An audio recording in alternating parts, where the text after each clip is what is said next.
اچھا سر، یہ آپ نے میں ایک عقل سے متعلق ایک سوال اور پیدا ہو کر کے ایک دو اور چیزوں پہ میں آپ سے کروں گا. آپ نے پہلے بھی گفتگو میں یہ بات کی ابھی بھی کہ عقل جو ہے وہ اس کا مظاہر کے ساتھ ڈیل کرتی ہے، اس کی حدود یہی پر ہے. تو اگر ایسا ہے تو فلسفے میں حسیت اور عقلیت کی جنگ کیا ہے پھر؟ یعنی افلاطون اگر عالم امثال کا ایک پورا تصور لیا آتا تو وہ تو کوئی وحی الہام سے تو لائے نہیں. ہاں، تو وہ کہاں سے ہے؟ وہ کہاں سے لائے؟ وہ عقل کی بنیاد پہ لائے. اس کی جو تھوڑی بہت ارسطو جو ان کے ہی وہ ہے، وہ نہیں اس کو شاید اس ہاں طرح سے ٹھیک ہے، بات کی آپ نے درست فرمایا. اس کی جو تھوڑی بہت مجھے فہم ہے نا، وہ میں عرض کر دیتا ہوں. باقی تو صاحب ذرا اہل علم کا کام ہے. وہ یہ ہے کہ مثلاً کہ افلاطون جو ہے وہ سب، یعنی میں تو اسے دنیا کے جو عقل مند ترین لوگ ہیں ان کا وہ سرخیل ہے، وہ ان کا گرو ہے. اور جو اس نے باتیں کہی ہیں پوری مغربی تہذیب میں وائٹ ہیڈ کہتا ہے کہ یہ فوٹ نوٹ ہے اس کی باتوں کا، پلیٹو. یعنی وہ اتنا بڑا آدمی ہے. کیا بات. تو اس نے یعنی عقل کو وہ صاف ظاہر ہے مجھ سے اور آج کے دور میں جتنے بھی انسان زندہ ہیں یا افلاطون کے بعد سے جتنے بھی انسان، ہم انبیاء کی ان کی بات نہیں کر رہے، ہم ویسے جنرل انسانی معاشروں کی بات کر رہے ہیں، تو وہ افلاطون سے کم عقل والے تھے. ٹھیک ہے نا؟ افلاطون کے عقل مند ہونے میں تو کسی اختلاف ہی نہیں. تو میری عرض یہ ہے کہ جب افلاطون نے عقل کی تحدیدات کو جان لیا اور اپنی طلب کو بھی جان لیا، یعنی وہ صرف باہر نہیں دیکھ رہا، وہ اندر بھی دیکھ رہا ہے. اس نے جب اندر جھانکا تو اس کو اندازہ ہوا کہ جو عقل سے مجھے حاصل ہوا ہے یہ میری کچھ ضرورت تو پوری کرتا ہے، لیکن اندر سے جو صدا آ رہی ہے عالمی مزید کی وہ یہ ہے کہ مجھے کوئی ایسی چیز دو جس پر میں قرار پکڑ لوں. یہ جو ریت کی طرح سے یہ دنیا میرے ہاتھ میں آتی ہے اور پھر ریت کی طرح سے نکل جاتی ہے، مجھے ذرا کوئی سالڈ چیز عطا کرو. تو عقل کی تحدیدات سے بھی واقف تھا. اور جو اندر انسان کی طلب ہے اس نے وہ میٹا فزکس اسپیکولر بنائی ہی اس لیے تھی کہ انسان کی جو خل کی طلب ہے اس کو پورا کیا جا سکے. صحیح. اب جیسے ہمارا یہ کہتے ہیں نا کہ افلاطون سے پہلے جو فلسفہ ہے انکسیمینڈر سے لے کر اس سے پہلے تو کہتے ہیں میتھ کا دور تھا اور فلاں، تو اس میں انسان ایکسٹرنل اس پہ اس کی توجہ ہے. پھر افلاطون آتے باطن کی طرف. جی. پھر افلاطون کا دوبارہ وہ ارسطو کی شکل میں، پھر نو افلاطونیت میں دوبارہ یہ مغربی فلسفے میں یہ چیز صاف ظاہر ہے. ہر تہذیب کے اندر جو فکر ہوتی ہے اس کے اندر جدلیات کا ایک عمل ہوتا ہے. ویسے میں ذاتی طور پر چونکہ میں اپنے آپ کو ایک مذہبی آدمی سمجھتا ہوں جی، تو میں سمجھتا ہوں کہ اللہ تعالیٰ کی وحی کے بعد اور حضور علیہ السلام نے ارشاد فرمایا کہ اللہ تعالیٰ نے مجھے جوامع الکلم عطا کیے. تو وحی اور جوامع الکلم کے بعد میرا خیال ہے علم کی ضرورت باقی نہیں رہتی. یعنی میری ذاتی پوزیشن یہ ہے. ٹھیک ہے. لیکن وقت کے ساتھ جو انسانی شعور ہے وہ متحجر ہونا شروع ہو جاتا ہے، اوسیفائی ہونا شروع ہو جاتا ہے. اس کو کھرچ کے، جیسے آئینہ کوئی بہت پرانا ہوا تو مٹی تو کھرچتے ہیں نا، تو یہ علم جو ہے نا یہ ذہن کو کھرچنے کا کام ہے. صحیح. کہ کھرچ کے تھوڑی سی دیکھے کہ کہاں کوئی ریفلیکشن جو ہے. ورنہ یہ ایک کتاب آج لکھتے ہیں جیسے اخبار شام تک ردی ہو جاتا ہے، تو علم جو ہے وہ 2 سال تک ردی ہو جاتا ہے. اس کے بعد پھر 100 کتابیں آئی تھی 100 اور آ جاتی. تو علم جو ہے وہ مندرس ہوتا چلا جاتا ہے. تو علم جو ہے وہ انسانی ذہن کو کھرچ کر اس میں وہ استعداد باقی رکھنے کی کوشش بھی ہے کہ اس کو حقیقت اور حقائق سے جوڑ کر رکھا جائے. تو مذہبی تہذیبوں میں علم کی جو میرا خیال ہے فنکشنالٹی ہے وہ یہاں تک محدود رہی ہے کہ انسانی ذہن زمانی اثرات سے یا تاریخی اثرات سے وہ اس کی قبولیت کی استعداد اگر کم ہو گئی ہے، اس کو ذرا ایسے رگڑ کے دیکھا جائے تو اس میں زانگ شنگ کو ہلا کے اتارا جائے اسے کہا جائے کہ یہ حق ہے، چلو تم اس کو قبول کر لو. تو یہ انسانی ذہن کو ایک طرح سے کھرچنے کا عمل ہے. ورنہ ذاتی طور پر ساری عمر میں نے مغربی چیزوں ہی کو پڑھا ہے، انگریزی ادب اور انگریزی کے ذریعے سے. اور میرا خیال ہے جب میں یونیورسٹی سے نکلا تو میں نے ڈان کے لیے لکھنا شروع کر دیا. تو ایک صاحب زینو ہوتے تھے، ان سے میں ملا، اس نے میری انگریزی کی بڑی تعریف کی. غازی صلاح الدین صاحب کو میں نے خط لکھا، ایک مضمون بھیجا. تو وہ بڑے آدمی ہیں، اللہ تعالیٰ ان کو سرفرازی عطا کرے. تو انہوں نے بھی اس مضمون کو کہتے ہیں مجھے پتہ نہیں لگا اتنا اچھا مضمون ہے، کیوں شائع نہیں کیا؟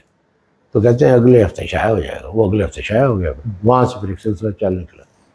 پھر میں نے ان سے بھی بات کی. ایاز امیر صاحب بہت اچھی انگریزی لکھتے ہیں جی، میں ان کی خدمت میں بھی حاضر ہوا. اچھا. تو انہوں نے جب میں نے اپنے کچھ مضمون دکھائے تو انہوں نے بڑی اس کی بہت اچھا سلوک کیا.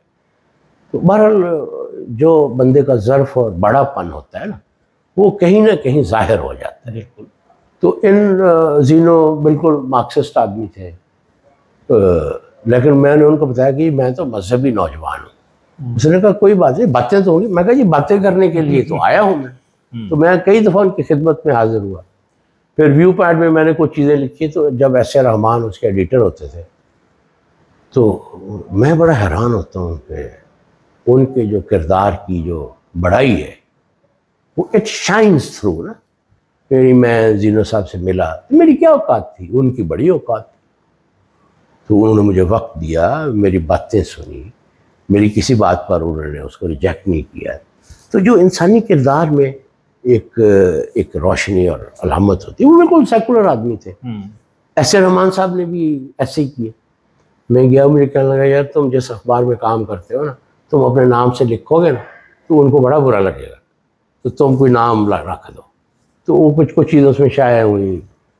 اچھا، اس کے بعد غازی صلاح الدین صاحب سے میری ملاقات تو نہیں ہوئی، لیکن ان کی جو فون پہ بات ہوئی، اور بڑی پرانی بات ہے، اب تو 30 32 35 سال ہو گئے. تو ان کی جو عظمت کردار ہے، ان کا جو انسانی سطح ہے، فوراً پتہ چل جاتا ہے. تو یہی حال ہے ایاز امیر صاحب سے ہو. اور میں بڑا ہی حیران ہوا کہ میں بے نام و نمود آدمی ایسی ان سے درخواست کی. ان کے ڈان کے اسلام آباد کے بیورو میں نے فون کیا. انہوں نے کہا جی ہم آپ کو رابطہ کر کے بتاتے ہیں. تو انہوں نے اپنے طور پہ رابطہ کیا. انہوں نے کہا جی فلاں دن کا ٹائم ملا ہے، وہ آپ کے لیے ٹھیک ہے؟ میں نے کہا جی بالکل ٹھیک ہے. تو اس دن میں چلا گیا. تو انہوں نے مجھے چائے بھی پلائی، میری باتیں بھی سنی. میں جب مضمون دے کے آیا ان کو، انہوں نے کہا میں دیکھ کے تھا، اگلے ہفتے کہتا تم پھر آنا، میں دیکھ لوں گا تو پھر آپ سے گپ شپ لگا. اگلے ہفتے جب میں گیا تو وہ جس طریقے سے مجھے ملے تو میں تو حیران ہی ہو گیا. یعنی ایاز امیر صاحب جو ہیں وہ، یعنی ان کا یہ سارے غیر مذہبی لوگ، بالکل بالکل، ان کا جو تاثر میرے اوپر ہے آج تک وہ یہ ہے کہ وہ انسان بہت بڑے انسان ہیں. اللہ تعالیٰ ان کو صحت اور درازی عمر عطا کرے. 2 لوگ ان میں سے نہیں رہے. زینو جو وہ کیا نام تھا میر صاحب، اب دیکھو نا نام انہوں زینو کے نام سے لکھتے تھے. تو اور ایسے رحمان صاحب، باقی اللہ تعالیٰ ان کو صحت اور زندگی دے. اب کسی مذہبی آدمی سے اس بات کی توقع رکھنا بڑا مشکل ہے. یہ میں ابھی پوچھنے ہی والا تھا کہ یہ کہ آدمی مذہبی ہو اور وہ صاحب کردار بھی ہو اور اس میں تہذیب بھی پائی جاتی ہے. اوے ادھر آؤ، یہ اسلوب ہے سارا ہمارے کلچر کا. یہ اسلوب تو یہ کیا ہے سر؟ یہ مجھے تو یہ کہانی ہی سمجھ میں نہیں آ رہی. بس دیکھیں، کوئی ضروری تھوڑی ہے کہ بندے کو ساری باتوں کا پتہ ہو. مطلب دیکھنا، ہم جب مذہب خاص قرآن پاک کو پڑھتے ہیں تو اس میں تو یہی نظر آتا ہے کہ آخرت فوکس آپ کو بنانا چاہ رہا ہے وہ، کہ بھائی ہے ایک زندگی، یہ تو کچھ نہیں، وہاں تم نے جواب دینا ہے، وہاں ابدی بدبختی یا ابدی سعادت ہے. یہ یعنی آپ الحمد مالک یوم الدین سے شروع کرے تو وہ آخر تک یہ، تو اس کے بعد تو انسان کا کیریکٹر کچھ بھی نہیں ہے. اب دیکھیں نا، مثال کے طور پہ آپ اس پہ دیکھتے ہیں ویڈیوز، آپ دیکھتے ہیں تو ہمارے بڑے بڑے لوگوں کا کردار، ان کا جو رویے ہیں وہ ہمیں نظر آ رہے ہوتے ہیں. وہ کیسے لوگوں سے مخاطب کرتے ہیں، کیا بات کرتے ہیں، اگر کوئی سوال پوچھے ان کا کیا رد عمل ہوتا ہے. تو یہ بہرحال ایک مسئلہ تو ہے کہ مثلا کردار، ذہن اور تہذیب. یعنی کہ میں نے دیکھا ہے کہ دسترخوان پر بیٹھ کے کھانا کھانے کے جو آداب ہیں وہ بھی ختم ہو گئے ہیں، جو معاشرت کے مسائل ہیں وہ بھی ختم ہو گئے۔